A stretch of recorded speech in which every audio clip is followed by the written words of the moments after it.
Have you ever just felt like really peaceful just being out in nature? Yeah, totally. That feeling of awe when you look at a starry sky or you're listening to like waves on a beach. Oh, yeah, for sure.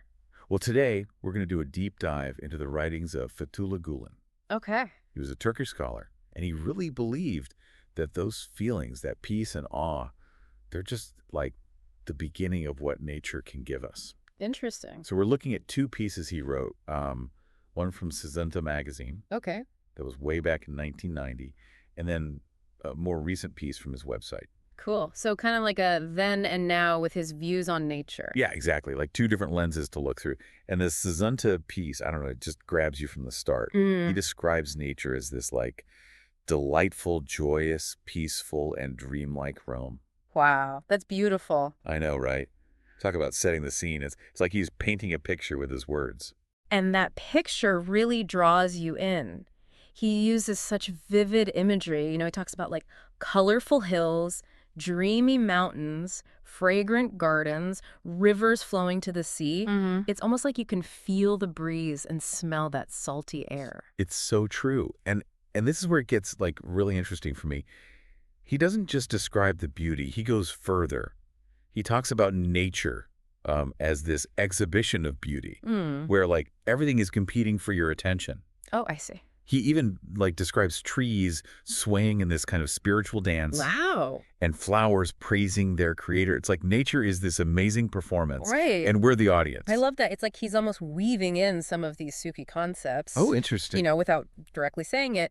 In Sufism, there's this idea of Vahdet, the unity of all being. Okay. So every element of creation, like the smallest flower to the tallest mountain, it's all seen as a reflection of kind of divine attributes. That makes a lot of sense. It's like by observing nature and appreciating its beauty, we're actually seeing something so much bigger than ourselves. Exactly. And it's even more apparent when he starts to personify nature, like describing flowers, whispering secrets of hidden beauty and time, deepening our perception of it all. Oh, wow. That's really cool. It's not just about looking at it, right? Right. It's about really engaging with it on a deeper level and listening to what it has to tell us.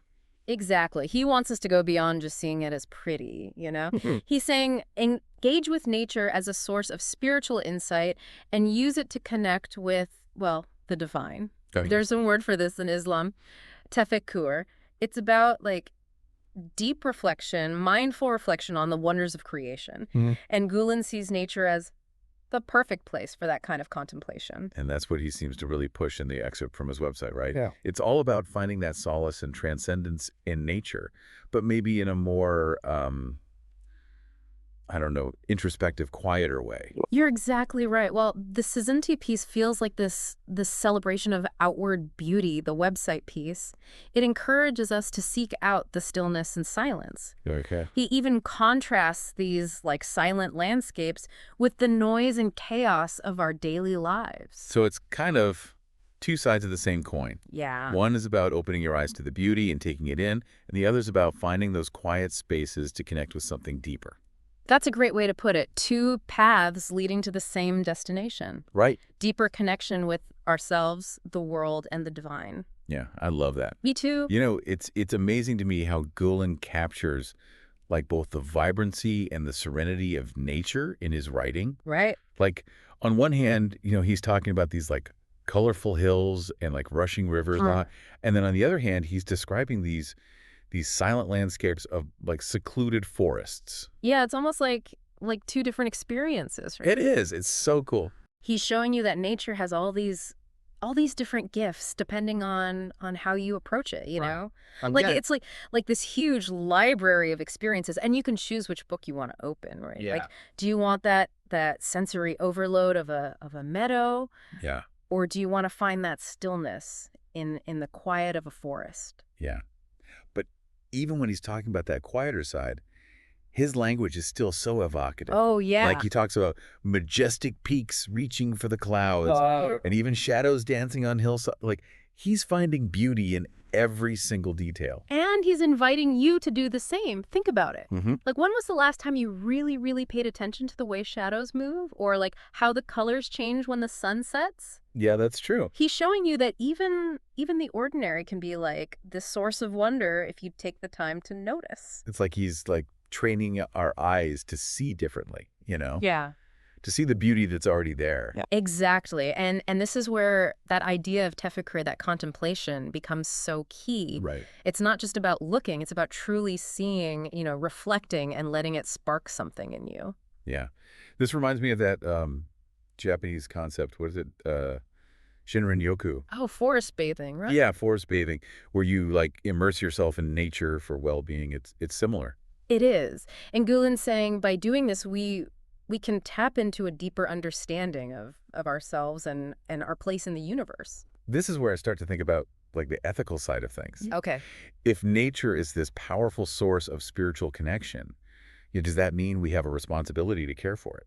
That's a great point. And, he doesn't specifically talk about environmental stuff in these pieces. Okay. But his reverence for nature definitely suggests a deep respect, Right. If we see nature reflecting the divine as this source of spiritual nourishment, wouldn't we want to protect it?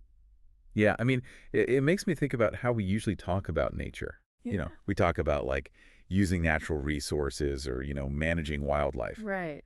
But Gülen, he flips that. He does. He's not saying don't use resources, Right. but he's challenging us to look beyond just using it, you know? Right. He's saying by engaging with nature's beauty, we kind of enter this relationship, one of reciprocity, of mutual respect.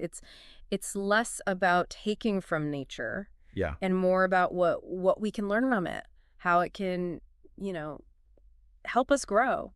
And that's a huge shift in perspective, isn't it? It is. It's not about dominating nature. It's about, like, learning from it, being humbled by it. Exactly. Like, remember those images he used, like the trees dancing, Yeah. the flowers whispering secrets. It's like he's giving nature a voice. Yeah. Inviting us to listen. So instead of just this background to our lives, we start to see nature as like a teacher, a guide. Yeah, a source of wisdom. And that wisdom, it's not always easy to get, right? Right. Sometimes you have to quiet your mind. Uh-huh. Be patient. Just sit and observe. And that's hard in our world. So hard. We're so used to instant everything. Right. Information at our fingertips. But nature's different. Yeah. It takes time for a seed to sprout, Right. for a flower to bloom, Yeah. for mountains to form. And maybe that's part of the lesson. Yeah. Maybe we need to slow down, reconnect with those natural rhythms. Yeah. Find a different pace. And that's where the real magic is, right? Yeah. When we step outside of our own little boxes, when we let ourselves be, like, truly awestruck by a sunset or the patterns on a butterfly's wing, that's when we connect with something bigger. That's like we've been given this key to unlock a whole new world, Yeah. A world of meaning, of wonder. And what's amazing is that everyone has that key. You don't need fancy stuff. You don't need to travel. So Just a walk in the park, a few minutes looking at the clouds. it's true. Those can be those moments of connection if we approach them the right way. Exactly. So it's not about, escaping the world. It's about changing how we see it. Right. Finding those little moments of wonder and beauty in the everyday.